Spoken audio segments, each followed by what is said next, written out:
Hey folks, welcome back to another video. Today we're looking at question 242, valid anagrams. The way we'll be approaching this problem is by using an int array that will keep a track of all the characters that occur in one particular string, and we will try to match that in the other string. So let's jump right in. The first thing that we will be doing is to create an int array that will keep a track of the count, and we will initialize the size to be 26, and the reason why we are doing that is because we only have lowercase capital alphabets in this string. And the next thing that we are doing is that we will iterate through every single character in string s, and every time we come across a character, we shall increment the count of that particular character in the array that we just initialized. On the flip side, we shall do the same for t as well, but we will be decrementing it.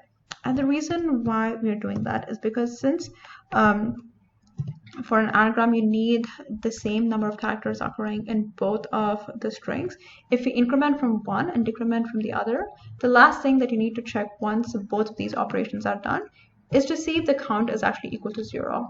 For every single element in count should be 0. If it is not, that means there's a mismatch in the number of characters that you see in S and T, and thereby you cannot use that to form an anagram. So that's the last step that's left. So you have int I in count, and you check if I is not equal to 0, which is the only acceptable value for the strings to form an anagram. If it's not equal to 0, you would return false.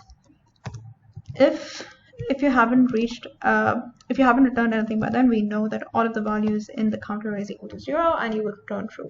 So we compile this, and that looks okay. Let's compile. Let's run all the other test cases.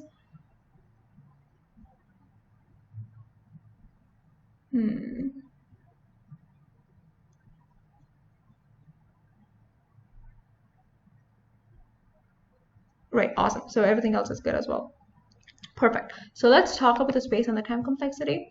The time complexity of the solution is of n, and the reason is because obviously we have two for loops that will go through all the characters in string s and t, and the space complexity is also, well, it's actually of 1, since the space that we're using, it's fixed and it doesn't grow throughout the entire operation. So the space complexity is of 1 since it's constant.